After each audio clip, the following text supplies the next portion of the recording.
Respetado señor doctor Eduardo Duhalde,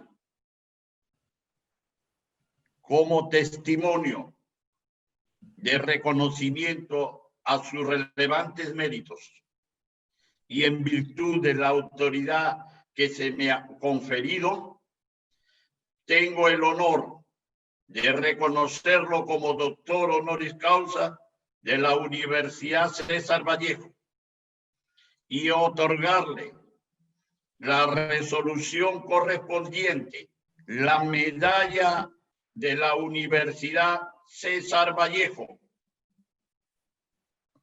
y el diploma que lo acredita como nuestro doctor honoris causa. Esta casa de estudios lo acoge con beneplácito. Invitamos al doctor Eduardo Duhalde, ya como miembro de nuestra comunidad universitaria, a que brinde sus palabras y la conferencia magistral Sudamérica, Desarrollo de los Pueblos post-pandemia.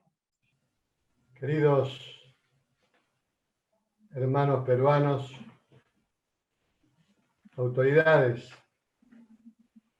de la universidad aquí presentes, es motivo de un orgullo muy grande para mí recibir esta distinción. Cuando empecé a hablar, los traté de hermanos peruanos, y ustedes saben, igual que lo sé yo, que entre Perú y Argentina hay una historia de hermandad, que la vemos cada vez que me ha tocado ir a Perú, la he visto de los sectores más humildes a los sectores más encumbrados. Me tocó la última vez que estuve allí, fue un día muy importante. Había tomado la misión, siendo presidente del Mercosur y con apoyo de la comunidad andina, de crear, copiándonos, reitero, copiándonos de la Comunidad Económica Europea, de construir la Comunidad Sudamericana de Naciones. ¿Y dónde hacerlo? Nos preguntábamos. Los presidentes de distintos países pretendían que hagamos el acto allí, pero resulta que conmemorábamos 180 aniversario de la batalla final en Ayacucho contra la dominación española. Ese mismo día, el 4 de diciembre del 2004. Y allí estuvimos, los 12 países sudamericanos. Por primera vez participaban las hermanitas menores, que es la cooperativa de Guyana de habla inglesa y Surinam. Fue muy emotiva la ceremonia. Todos levantábamos la copa y soñábamos con construir los Estados Unidos de Sudamérica. Un espacio integrado con una potencialidad extraordinaria. Pero desgraciadamente vinieron problemas. Empezamos a pelearnos, o empezaron a pelearse países con países. Por eso cuando acá se habla de respeto, digo, es la base de construir esa unión. A los 2 años ya estábamos, reitero, peleándonos, y yo, curioso, no entendiendo por qué era la pelea, le pregunté a un primer ministro de España, Felipe González, ¿cómo puede ser que ustedes hicieron la Unión Europea y la Comunidad Económica Europea primero, y luego no se pelearon más. La respuesta fue un aprendizaje. Felipe González me dice: Eduardo, tuvimos casi 100 millones de razones para no pelearnos, contando, por supuesto, todos los muertos. 100 millones de razones. Y a partir de ahí pensé, qué tontos somos los sudamericanos de no capitalizar la experiencia ajena. Y nos seguimos peleando. Pero quiero simplemente decirle la importancia que tiene de futuro. Seguir soñando no es una utopía, no es una utopía. Que todos nuestros países puedan lograr esa integración. Pero lo primero es el respeto, aquí se ha dicho. Lo primero es el respeto. En Bolivia acaba de ganar las elecciones un gobierno socialista. Al lado, en Chile, un gobierno de centro o centro-derecha. Tenemos que respetarnos. Cada pueblo elige lo que cree debe elegir. Y lo que no hay que hacer, y se está haciendo, que hay elecciones en un país y los presidentes de ese país participan apoyando unos u otros candidatos de una elección que no les corresponde. Por eso digo del respeto. Hay que respetar a todos los países si queremos seguir el camino de la integración. Muy bien, hoy nos toca hablar de algo muy difícil,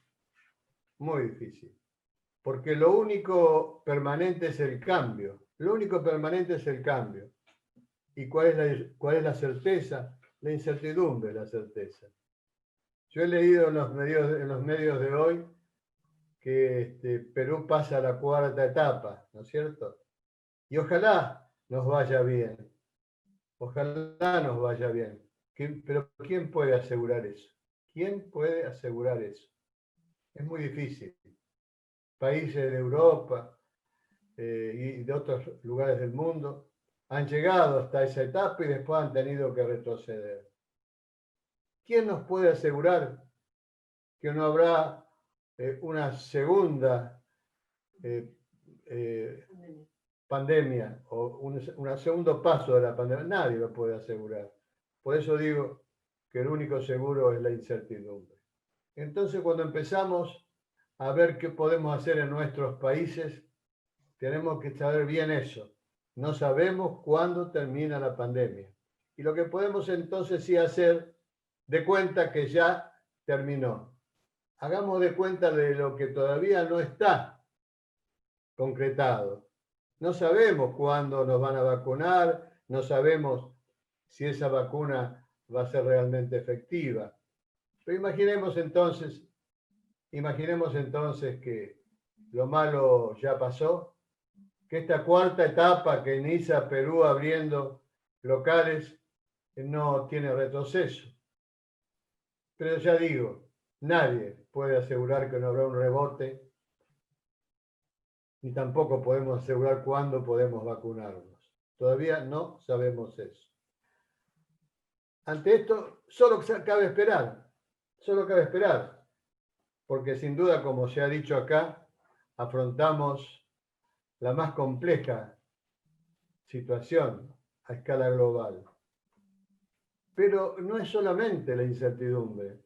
A eso se suma, y esto tenemos que tenerlo claramente en cuenta, el profundo deterioro ético que pone en crisis la democracia representativa de nuestros países y una acelerada pérdida de credibilidad de nuestros gobernantes. Eso pasa en todos nuestros países,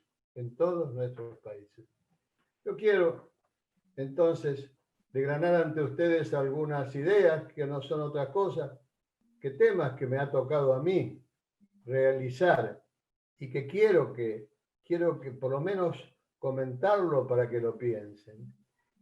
ante esta situación que vivimos ha impuesto un relativismo moral. Un relativismo moral.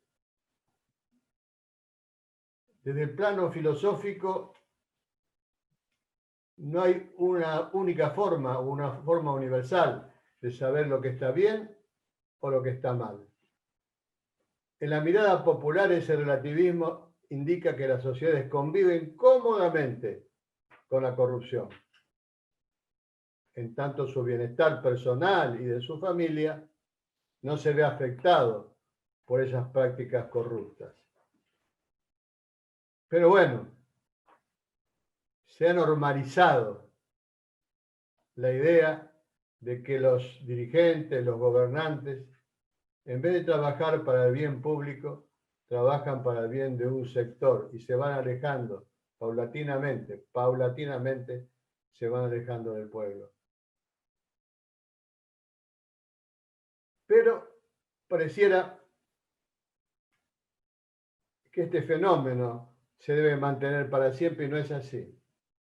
Si bien Centroamérica, el Caribe,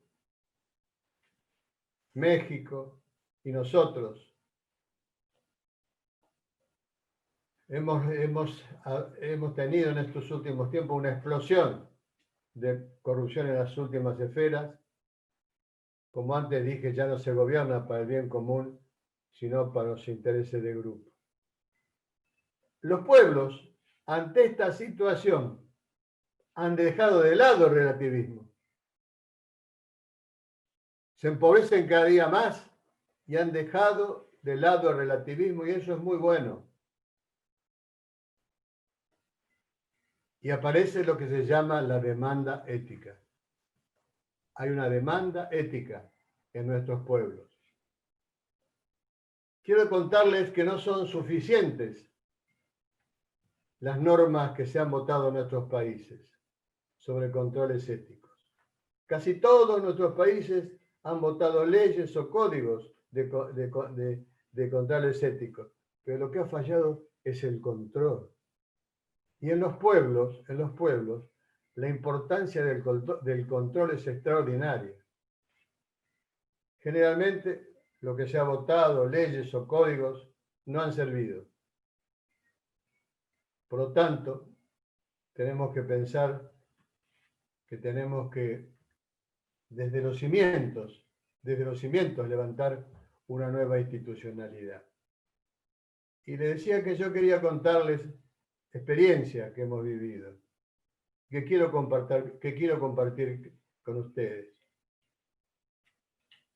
¿Es posible, pregunto yo, es posible, me pregunto y les pregunto, que no capitalicemos la experiencia ajena? Que seamos tan torpes los latinoamericanos de no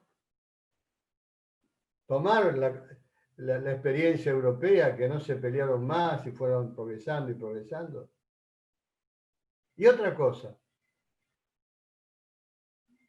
por más códigos, lo dije y lo voy a repetir, por más códigos de ética, sabemos que los controles no funcionan y que el reclamo de la sociedad cada día es más, pero más urgente. Yo les pido, y les digo, y ustedes saben, que hay países que han combatido con éxito la corrupción. Existen prácticas de transparencia de las nuevas tecnologías que están a nuestra disposición. Yo sinceramente quiero contarles algo que tiene que ver con mi vida.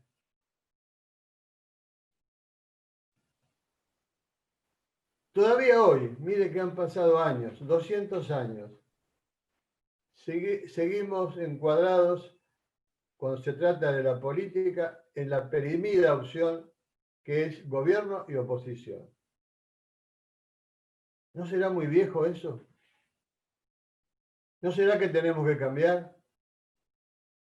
La experiencia que yo hice como gobernador de la provincia de Buenos Aires. Goberné 8 años en la provincia de Buenos Aires. Intenté y logré superar esa antinomia, gobierno y oposición. Llamé en ese momento al gran presidente argentino del segundo partido en importancia, el doctor Raúl Alfonsín. Le mostré un código ético de 10 puntos. El primero de ellos, eliminar la corrupción estructural. Cuando lo vio y le pregunté qué le parecía ese código de 10 puntos, me dijo que le parecía bien. Entonces le dije, ¿sabe para qué lo hice? Lo hice, doctor, para imponer un nuevo paradigma. El que gana gobierna y el que pierde también gobierna. Es decir, para gobernar todos juntos. ¿Y cómo es eso? Me preguntó el doctor Alfonsín, gran presidente de Argentina.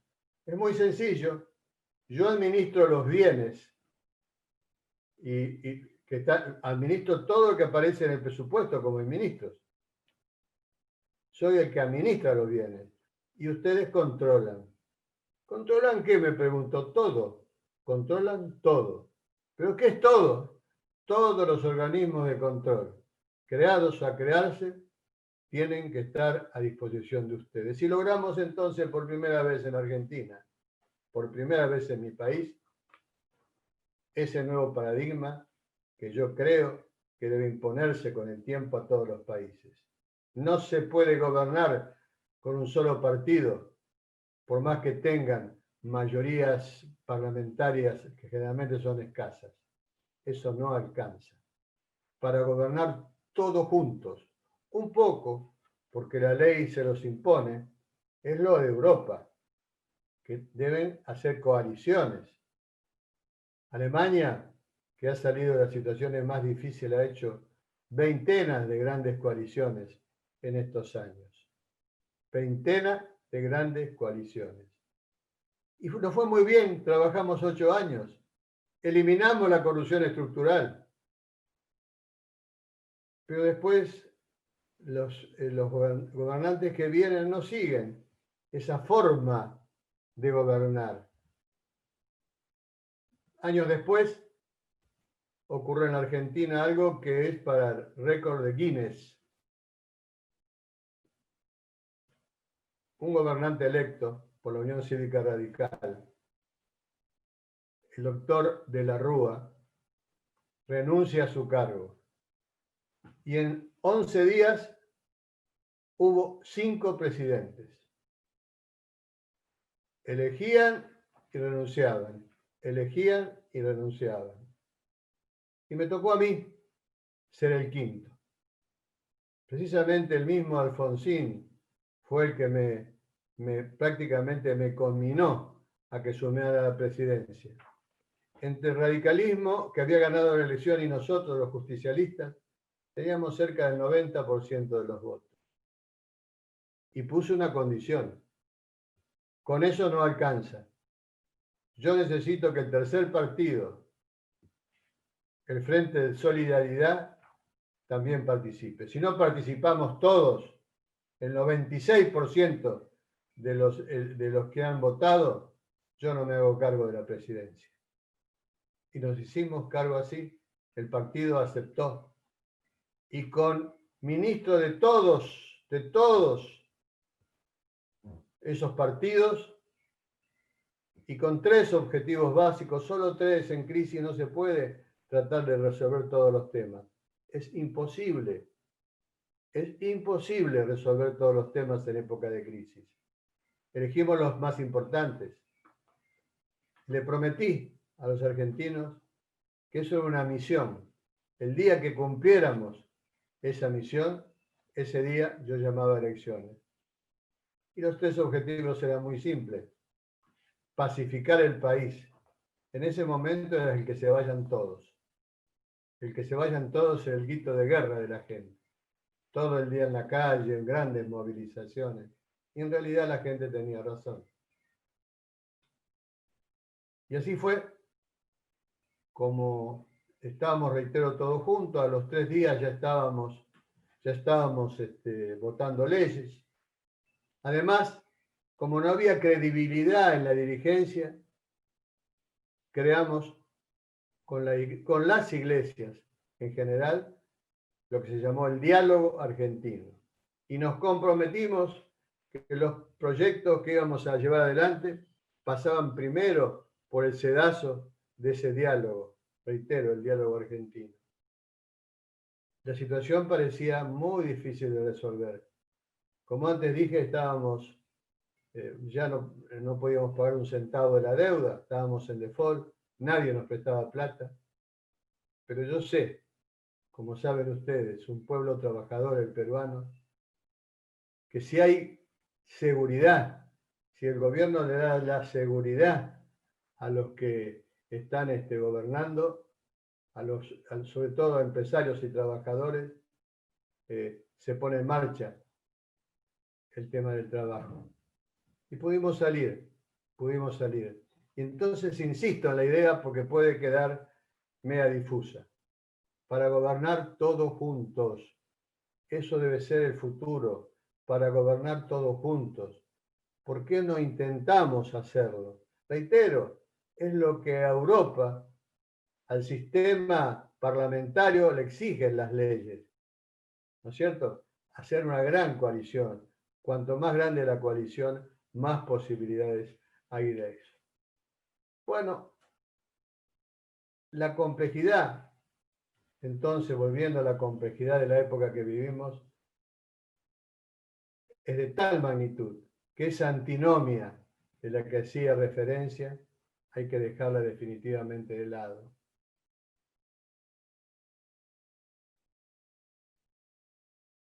Quiero también contarles lo importante que es para mí poder desgranar ante ustedes otras circunstancias de las que, de las que sé que están interesados, que es la participación de los jóvenes, en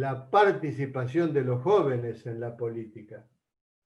Pero ¿qué pasa en la mayoría de nuestros países? No le damos posibilidades de participar. ¿Cómo, Dualde? ¿Cómo es eso que no le damos posibilidad de participar? No. ¿Ustedes creen que un joven de 16, 17, 18 años va a llenar planillas, va a sacarse fotos para afiliarse a un partido? Ellos se manejan con los teléfonos. Con los teléfonos se manejan, compran, venden. Hay que hacer como Europa. Hace más de 20 años la afiliación a los partidos son afiliaciones digitales, pero también cuando hay no solo la afiliación, sino los padrones son digitales. Qué cosa importante el padrón digital. Todos podemos saber quiénes están afiliados o no a un partido. Y terminamos con la trampa que existe en el sistema actual de los mayores de los países nuestros. Que como exigen las leyes sudamericanas, que nosotros tengamos para afiliarnos, como antes dije, fotos, eso es muy antiguo. ¿Sabe la importancia de tener un padrón digital? Se terminan las trampas. Ustedes saben que para hacer un partido nuevo, muchas legislaciones exigen miles de afiliados. ¿Saben qué hacen los tramposos en muchas partes de Sudamérica? Buscan en los registros, cualquier tipo de registro, los nombres, hasta en la guía de teléfono, y arman todo algo que empieza entonces el proceso que queremos terminar. A mí me ha tocado desde muy joven, dedicarme a la prospectiva, al estudio sistémico del futuro. Ya en 1982 advertíamos que venían dos cosas muy graves, dos fenómenos milenarios, pero se venían con mucha fuerza.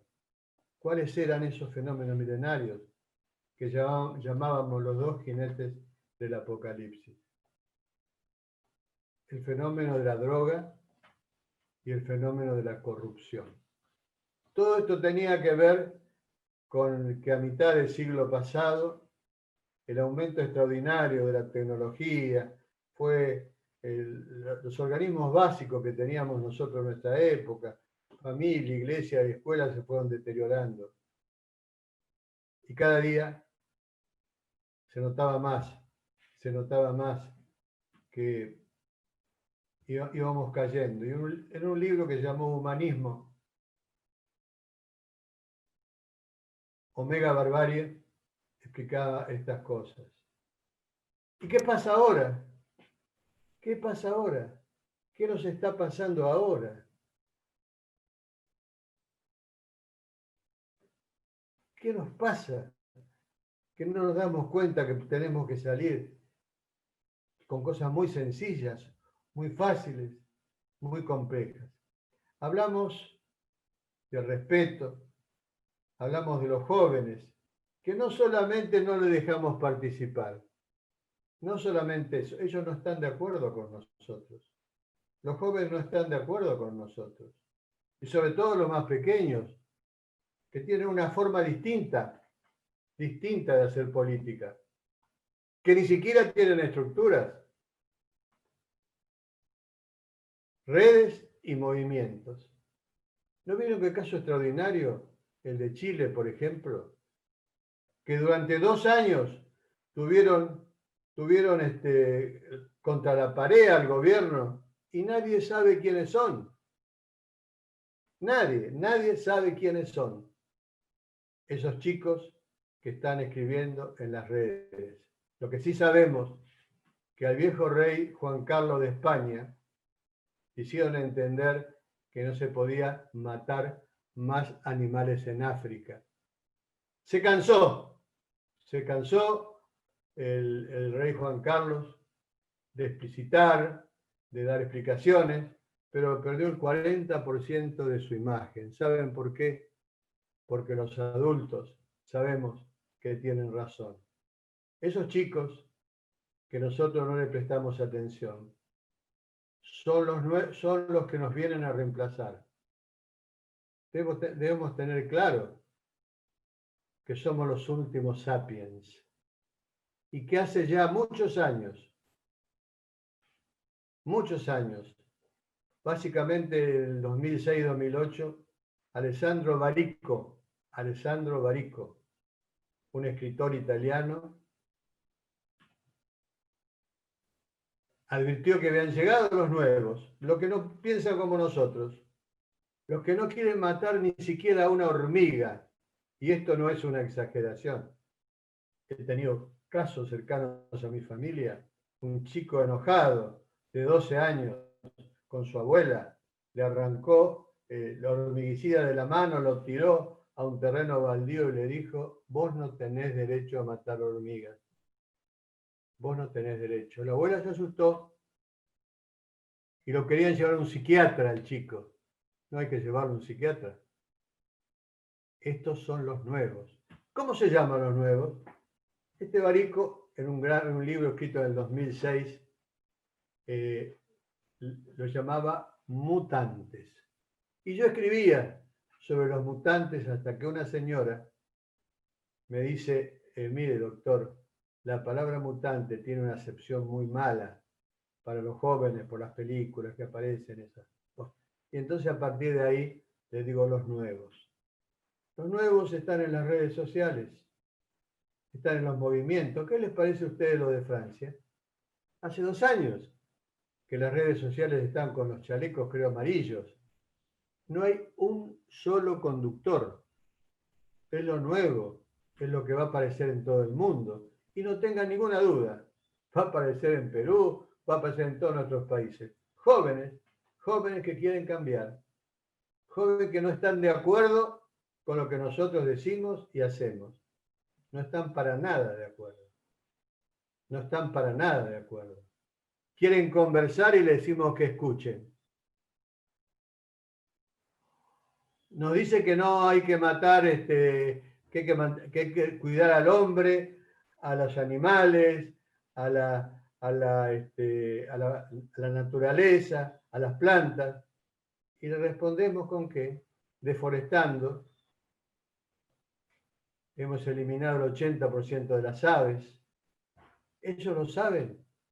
No quieren que matemos nada más. Pero yo, por lo menos quiero creer, y estoy convencido, que los que no quieren matar hormigas van a terminar con las guerras. Van a terminar con las guerras. Es que no nos damos cuenta la brutalidad de los varones, de nosotros, de la mayoría que estamos acá. Es la brutalidad del varón. Somos los que inventamos la guerra. Las 43% en el mundo de las cárceles están llenas de varones. O nos olvidamos que un papa, varón también, santificó las armas de Hitler. Tenemos que cambiar. Y por suerte hay en marcha una revolución femenina y me alegro que en estos días, ahí en Perú, haya asumido como presidenta del Tribunal de Justicia una mujer. Necesitamos de ellas. Necesitamos de ellas. Son madres sociales. Con el problema de las adicciones, que acabo de escribir mi séptimo libro, que se llama La guerra o la paz, dilema de las adicciones. ¿La guerra quién es? Estados Unidos. Estados Unidos es la guerra. ¿Y quién es la paz? El humanismo europeo. ¿Qué dicen los guerreros? El adicto es un delincuente. Ennegrecieron las cárceles. Triplicaron la cantidad de presos en Estados Unidos. Y me resultó curioso, porque con mi primer libro, se llamaba Los políticos y las drogas, traducido al inglés, Politicians and Drugs, fui a Estados Unidos, estoy hablando de hace 35 años. Sabía que el vicepresidente Dan Quayle estaba de acuerdo con lo que expresábamos nosotros. El adicto no es un delincuente. Y hablé con él, fui a Hopkins, a la universidad, y me encontré que en la universidad, en los claustros universitarios tampoco pensaban que era un delincuente. Pero llegan los presidentes, y salvo el presidente Obama, todos quieren guerrear, son guerreros. Tenemos que seguir insistiendo. Es un tema gravísimo, y ustedes lo saben bien, el tema de las adicciones. Es un tema gravísimo. No sé cuánto tiempo llevo hablando, porque yo me pongo a hablar y no paro. Estamos bien de tiempo, señor presidente. No se preocupe, usted puede ir redondeando ya su conferencia, digamos unos 5 minutos para darle paso al panel. Muy bien. Entonces estaba diciendo, estoy convencido de que las luchas deben ir por ahí. Por último entonces, la mirada al futuro. Incorporarnos al futuro y creer en las utopías. Las utopías de ayer son realidades de hoy. Ahí explicaban, cuando me presentaron, que escribí un libro de Tomás Moro, que llamó La Utopía. Ese libro de Tomás Moro lo hizo porque conversó con Américo Vespucio y le contó que cuando llegó a América se encontró con una isla donde todas las cosas eran distintas. Esa isla es Fernando de Noronha, hoy Fernando de Noronha. Y encontró que las mujeres tenían los mismos derechos que los hombres. Y encontró que cada uno tenía su terreno para poder vivir. Y encontró que los que ahí vivían elegían democráticamente. No había monarcas, no había reyes, no había nada. Elegían democráticamente quién los iba a representar. Pasaron 500 años y las utopías se transformaron en realidades. Entonces nosotros tenemos que ir hacia las utopías, sabiendo que estamos en la edad del vértigo, que ya no tardan tantos años para convertirse las utopías en realidades. No tardan tantos años.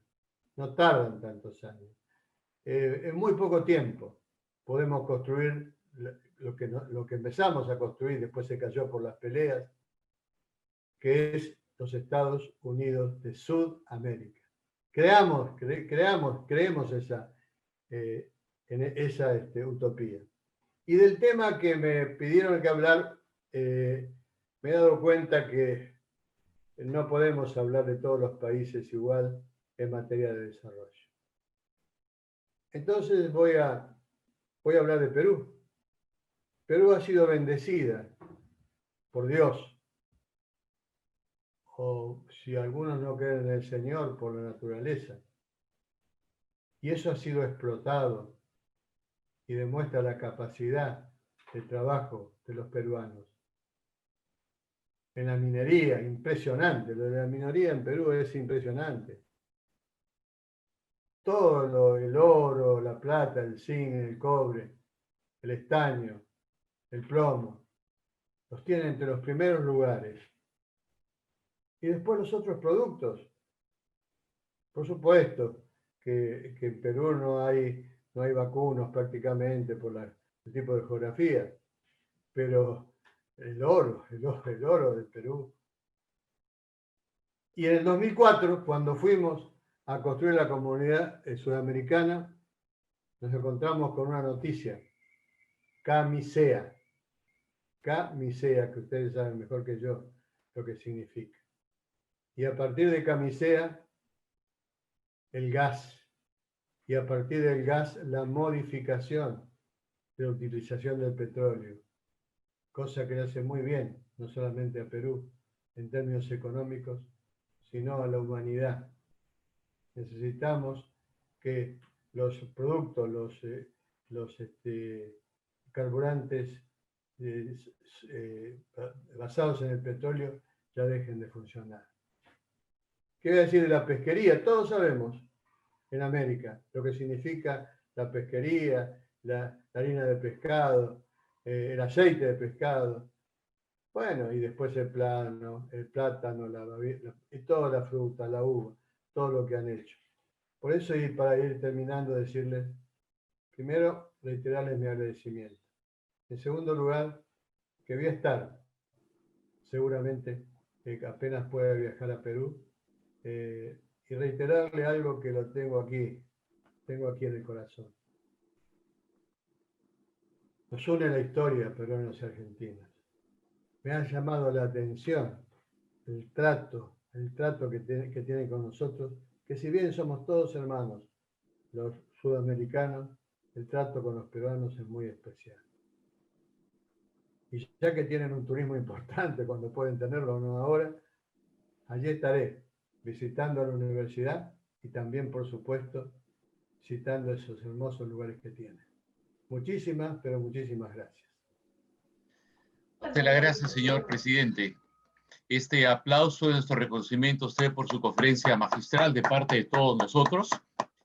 Y permítame darle la palabra nuevamente al señor rector, al doctor Humberto Yempén, para que finalice esta parte académica, dentro de la cual se ha inscrito su conferencia magistral. Señor rector, para cerrar esa parte y luego pasar a nuestro panel con el doctor Luis Solari y el doctor Luis Iberico.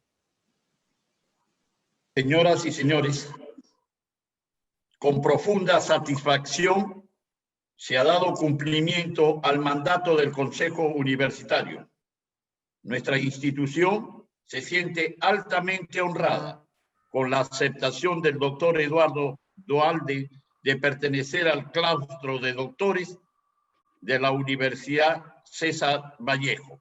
Muchas gracias a todos por permitirnos hacer esta sesión de Consejo Universitario de tan alta distinción.